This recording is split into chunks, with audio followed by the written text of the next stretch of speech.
இந்த இடத்துல மட்டும் ஏறி இருக்கும், இங்க மட்டும் கொஞ்சம் முடி இல்லாம இருக்கும், கொஞ்சம் இந்த இடத்துல இருந்து திருப்பி இந்த இடத்துல இல்லாம இங்க இருக்கும். ஸோ முடி வகை தலையில எந்த மாதிரி இருந்தா அதுக்கு டிரான்ஸ்பிளான்ட் பண்ணலாம், எப்படி இருந்தா அதெல்லாம் ஒன்றும் பண்ண தேவையில்லைங்க, நீங்க ஒன்றும் அப்படியே இருந்துக்கலாம் அப்படின்னு அப்பெல்லாம் சொல்லுவீங்களா? கண்டிப்பா. முதல்ல அந்த பேஷண்ட்டுக்கு ஹேர் ஃபால் இருக்கா, ஹேர் லாஸ் இருக்கா, ரெண்டுத்துக்கும் நான் வித்தியாசத்தை கண்டுபிடிச்சிட்டு முதல்ல வித்தியாசத்தை நம்ம தெரிஞ்சுக்கிட்டு பேஷண்ட்டுக்கும் எக்ஸ்பிளைன் பண்ணிட்டு ஒருத்தங்களுக்கு லுக் சேஞ்ச் ஓவர்னு நம்ம காமிப்போம்ல, அவங்களுக்கு வேணும்னா நம்ம டிரான்ஸ்பிளான்ட் போகணும். இப்போ யூஸ்வலாக ஹேர் ஃபால் இருக்கிறவங்களுக்குலாம் டிரான்ஸ்பிளான்ட் பெருசாக தேவைப்படாது. ஹேர் லாஸ்லேயே எக்ஸ்ட்ரீம் ஸ்டேஜஸ் இருக்குது பார்த்தீங்களா? அதாவது ஹேர் ஃபாலுங்கிறது நான் சொன்ன மாதிரி எல்லாருக்குமே வரக்கூடிய ஒரு விஷயம். எல்லாரும் எடுத்தோம்னா 4 முடி. எக்ஸாக்ட்லி. ஏன்னா ஒரு ஃபாலிக்கலுங்கிறது எப்போவுமே ஒரு டிரான்சிஷனில் இருந்துகிட்டே இருக்கும். ஓகேயா? ஆனால் ஹேர் லாஸ் என்ன தெரியுமா ஆகும், ஒரு ஃபாலிக்கல் ஒரு முடி விழுந்துட்டு திருப்பி வளரலை அப்படின்னா அது ஹேர் லாஸ். இல்லை வளர்கிறதுக்கு ஸ்லோ ஆகுது, இல்லை லேட் ஆகுது அப்படின்னா அதுக்கு நம்ம ஹேர் லாஸ்ன்னு டேர்ம் பண்ணுவோம். அது இனிஷியல் ஸ்டேஜஸ்லாம் நம்ம இன்ஜெக்ஷன்ஸோ இல்லை மெடிசன்ஸோ நம்ம சில ட்ரீட்மெண்ட்ஸ் மூலயமா பண்ணலாம். ரொம்ப லேட்டர் ஸ்டேஜஸில் தான் டிரான்ஸ்பிளான்ட் பண்ணணும். ஓகே, அண்ட் எனக்கு லேட்டர் ஸ்டேஜ் ஆயிடுச்சு. எஸ், நீங்கள் சொன்ன மாதிரி even I was facing heavy hair loss. எனக்கு ஃபீவர், ஒரு டைஃபாய்டு மாதிரி வந்து, டெங்கு வந்து நிறைய ஹேர் லாஸ் ஆகி நான் வேணால் அது ரிசல்ட்ஸ் கூட நான் போஸ்ட் பண்ணுறேன். நீங்கள் நம்ம கிளினிக் வந்தாலும் என்னை பார்க்கலாம், நீங்களே லைவாக பார்த்துருக்கீங்க. ஸோ பேஷண்ட்டுக்கு பொறுத்து தான் நம்ம டிரான்ஸ்பிளான்ட் வேணுமா வேண்டாமான்றது பார்க்கணும். முதல்ல அவங்களோட க்ரைட்டீரியா தான் முக்கியம். ஏன்னா சில பேருக்கு எனக்கு ஃப்ரண்ட்டில் ஹேர்லைன் வேணும், ரிசீஷனுக்கே வேணும் அப்படின்னா அவங்களுக்கு நம்ம பேசி புரிய வச்சு அவங்களுக்கு வேணும்னா அந்த ஃப்ரண்ட் லைன் மட்டும் வைக்கலாம். ஆனால் யூஸ்வலாக டிரான்ஸ்பிளான்ட்டுங்கிறது பால்ட்னஸ் இருக்கிறவங்களுக்கு, வழுக்கை தலை உள்ளவங்களுக்கு தான் பண்ணுறது. அதாவது முன் வழுக்கை நல்ல ஃப்ரண்ட் லுக்கே போயிருக்கும். ஏன்னா ஃப்ரண்ட்டு நம்ம பார்க்கும்போது எப்படி நம்ம பார்க்குறோன்னா அந்த ஒரு லுக்கே நம்மளுக்கு தனியாக தெரியும், கரெக்டாக?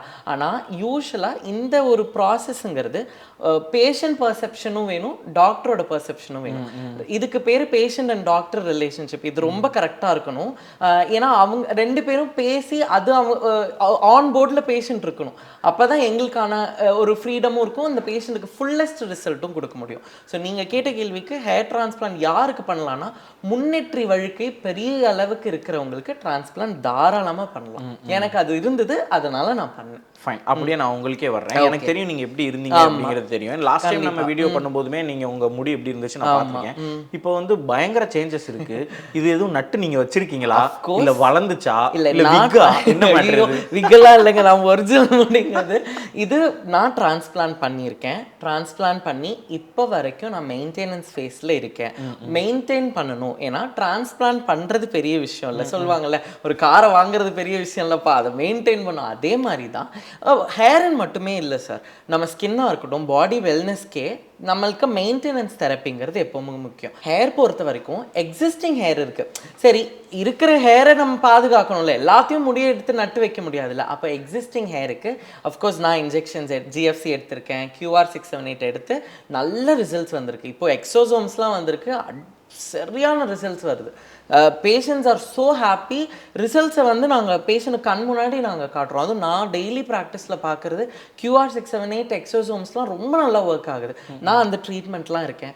அஃப்கோர்ஸ் நான் மினாக்சிடில், ஃபினாஸ்ட்ரைட் போன்ற விஷயங்கள்லாம் நான் ப்ராப்பராக ஒரு கைடன்ஸ் ஃபாலோ பண்ணுறேன். நல்லா தூங்குறேன், சந்தோஷமாக இருக்குன்னு வச்சுக்கோங்களேன், கொஞ்சம் மனசு ரிலாக்ஸாக இருக்கேன், ரொம்ப யோசிக்கிறது இல்லை, ரொம்ப டென்ஷன் ஆகுறது இல்லை, கொஞ்சம் அப்படியே ரிலாக்ஸாக இருக்கேன். நீங்கள் முன்னாடி சொன்ன GFC அந்த விஷயம் எனக்கு தெரியும். லாஸ்ட் டைம் டிஸ்கஸ் பண்ணேன், என் ஃப்ரெண்டு கூட இங்கே தான். ஆமாம், அவங்களுக்கு பண்ணிட்டு தான் இருக்கும், GFC பண்ணிட்டு இருக்கோம். கடைசியா ரெண்டு சொன்னீங்க மினாக்சிலின், அது என்னதான்? ஏன்னா அது நிறைய கேள்விப்பட முடியுது இந்த ஹேர் இண்டஸ்ட்ரியை பொறுத்த வரைக்கும். இது பண்ணா இப்படி ஆயிடும், அப்படி ஆயிடும், என்னமோ சொல்றாங்க.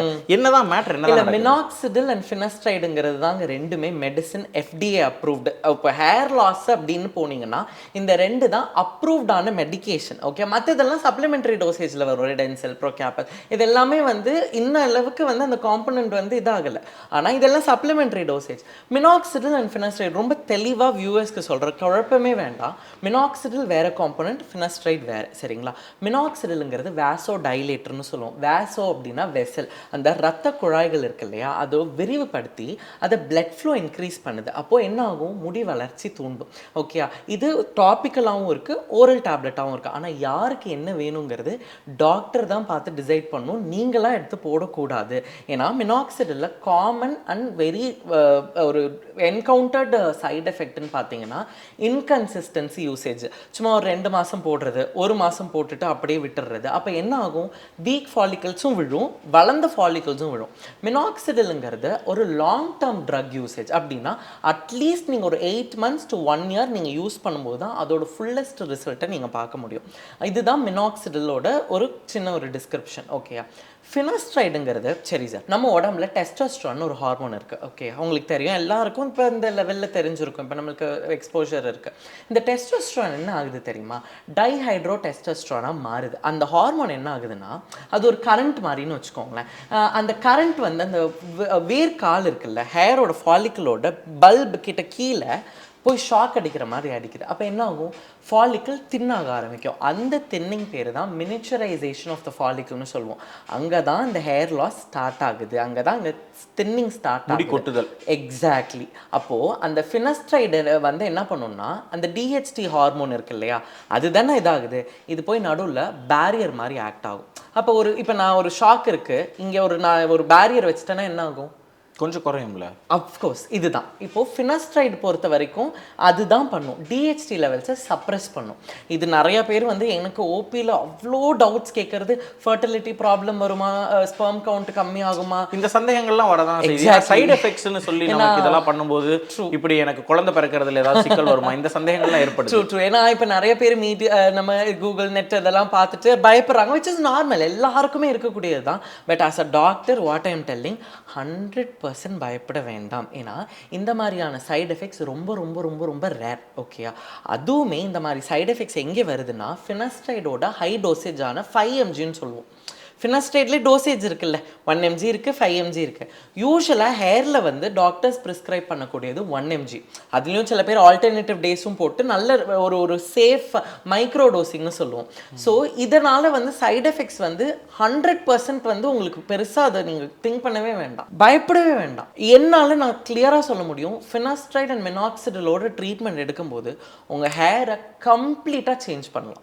இந்த 2 இடத்துல இப்போ பயங்கரமா நெத்தி ஏறி இருக்கு உங்களுக்கா? இல்லை, எனக்கு தெரியல, நான் காட்டுறேன், நீங்க பாருங்க, நான் பேஷண்டான்னு பாருங்க. இல்ல, நீங்க உங்களை பொறுத்த வரைக்கும் உங்களுக்குலாம் சூப்பரா இருக்கு, நீங்க நல்லா இருக்கீங்க. வேணும் உங்களுக்கு எனக்கு ஒரு நெத்தி ஏறுது வேணும்னா பண்ணிக்கோங்க, மற்றபடி நீங்க நல்லா இருக்கீங்க.